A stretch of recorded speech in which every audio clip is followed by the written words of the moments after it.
राम राम शेतकरी मित्रांनो, कांद्याचे बाजारभाव या आठवड्यामध्ये आपल्याला सुधारलेले दिसून आले. तर हे बाजारभाव टिकून राहणार का मित्रांनो, हे आपल्या शेतकरी मित्राच्या हातामध्ये आहे. तर हा व्हिडिओ त्यासाठीच मी खास बनवत आहे.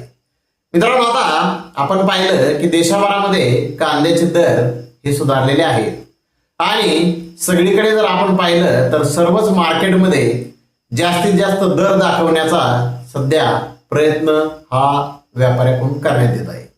आणि जास्तीत जास्त दर दाखवल्यानंतर आपल्याकडे कांद्याची आवक कशी येईल हे पाहिलं जात आहे. परंतु मित्रांनो, हे असं का करत आहे तर कांद्याला असणारी मागणी, कांद्याला मागणी आहे म्हणून हा दर जास्तीत जास्त दाखवण्याचा प्रयत्न केला जात आहे आणि माझ्याकडे कांदा आला पाहिजे अशी त्या मागचा हेतू असतो. परंतु मित्रांनो, सध्या कांद्याला मागणी ही आपल्या देशातूनही चांगली वाढलेली आहे आणि बाहेर देशातूनही कांद्याची मागणी ही आहे. अशा सर्व परिस्थितीमध्ये कांद्याचे दर आता सुधारलेले आहेत आणि मित्रांनो, नक्की हे दर टिकणार आहे. परंतु आता शेतकरी बांधवांनी एक काम करायचं आहे, कांद्याची आवक जास्त बाजारपेठेत होईल असं आपण करायला नको.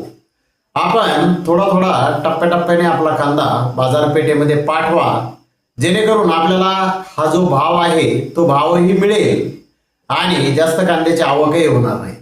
जास्त आवक जर झाली नाही तर मार्केट मात्र शेतकरी बांधवांच्या हातामध्येच असणार आहे. कारण नवीन जो कांदा आहे, आता आपल्या महाराष्ट्राचा जो कांदा आहे तो साऊथकडे जास्त प्रमाणामध्ये जात असतो आणि साऊथचा जो नवीन कांदा आहे पावसामुळे तो लेट येणार आहे, त्याला विलंब होणार आहे. आणि या मधल्या ज्या टप्प्यामध्ये जे मधला टप्पा आहे त्या टप्प्यामध्ये नक्कीच कांद्याचे बाजारभाव आपल्याला चांगले सुधारलेले दिसून येतील.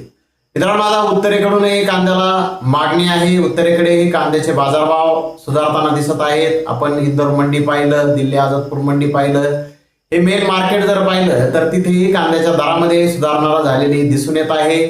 शाजापूर मंडी पाहिलं, तसेच रतलाम मंडी पाहिलं, म्हणजे ज्या काही मोठाले मार्केट आहेत त्या मार्केटमध्ये उत्तरेकडील कांद्याच्या भावामध्ये आपल्याला सुधारणा दिसून येत आहे. असं नाही की फक्त महाराष्ट्रातच भाव वाढलेले आहेत, देशभरात कांद्याच्या दरामध्ये सध्या सुधारणा आहे.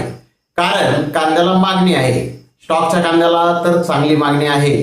कारण मध्ये जो पाऊस झाला होता जानेवारी ते मार्च त्या दरम्यान ज्या शेतकरी बांधवाचे कांदे काढण्यासाठी होते आणि त्यावेळी जो पाऊस झाला त्या पावसामुळे कांदा हा बऱ्यापैकी खराब झालेला आहे आणि स्टॉकमध्येही खराब होत आहे आणि त्यामुळे आता कांद्याला मागणी ही सुधारलेली आहे आणि त्यामुळे कांद्याचे दर सुधारलेले आहेत. परंतु दर वाढला मग आता काही ठिकाणी जास्तीत जास्त दर दाखवण्याचा प्रयत्न केला जातो, मग तिथे इतका दर निघाला म्हणून आपण आवक करायची आणि मग तिथे आवक झाली म्हणून तिथे भाव पाडायचे, असा प्रकार व्हायला नको. त्यामुळे आपणच आपलं थोडंसं काळजी घ्यायची, आपण आवक वाढू द्यायची नाही आणि आवक जर मापात असेल तर नक्कीच कांद्याला चांगले बाजारभाव हे राहणार आहेत. आणि सगळे व्यापारीही जर आपण पाहिलं तर व्यापाऱ्यांचंही म्हणणं आहे की कांद्याला चांगले बाजार राहू शकतात. मित्रांनो, मी यावर्षीचा जो पहिला लाईव्ह व्हिडिओ बनवला होता त्या व्हिडिओमध्ये आपल्याला सांगितलं होतं की जर आपली कांदा स्टॉक करण्याची व्यवस्था असेल तर नक्की कांदा स्टॉक करा आणि नसेल, कांदा खराब होत असेल तर आपण तो विकायचा की काही निर्णय घ्या. परंतु मी आपल्याला त्यावेळेसच सांगितलं होतं स्टॉक करा आणि मी आपल्याला सांगितलं होतं की आषाढी एकादशीच्या दरम्यान दरवर्षीच कांद्याचे बाजारभाव हे चांगले असतात. अजून आषाढी एकादशी येण्यासाठी काही दिवस आहेत, परंतु आषाढी एकादशीच्या आधीच पांडुरंग कांदा उत्पादक शेतकऱ्यांना पावलेला आहे. थोडं का होईना जे काही नुकसान मागील वर्षी कांदा उत्पादकाचं झालेलं आहे ते आता या भावामधून भरून निघत नाही. कारण हा भाव सध्या जो दाखवायचा भाव आहे तो जास्त आहे. तर सरासरी दर जर पाहिला तर 20-22 रुपये किलोपर्यंत कांदे शेतकरी बांधवाचे विकत आहे आणि तो काही जास्त दर आहे असं मला नाही वाटत. त्यामुळे नक्कीच आणखी दर वाढण्याची अपेक्षा आपण करूयात आणि तो वाढणारच आहे. तर आपण मात्र बाजारपेठेमध्ये आपल्या कांद्याची आवक ही मर्यादित स्वरूपात ठेवावी, टप्प्याटप्प्याने कांदा विकावा. आणि याच्या पलीकडे जर कोणत्या शेतकरी मित्राला वाटत असेल की मला एका दिवसात विकायचा, तर तोही त्याने निर्णय घ्यायचा. कारण कांदा आपण पिकवलेला आहे. माझा काही अधिकार नाही तुम्हाला सांगण्याचा की ठेवा किंवा विका. तो सर्वस्वी निर्णय आपला आहे आणि आपण तो घ्यायचा आहे.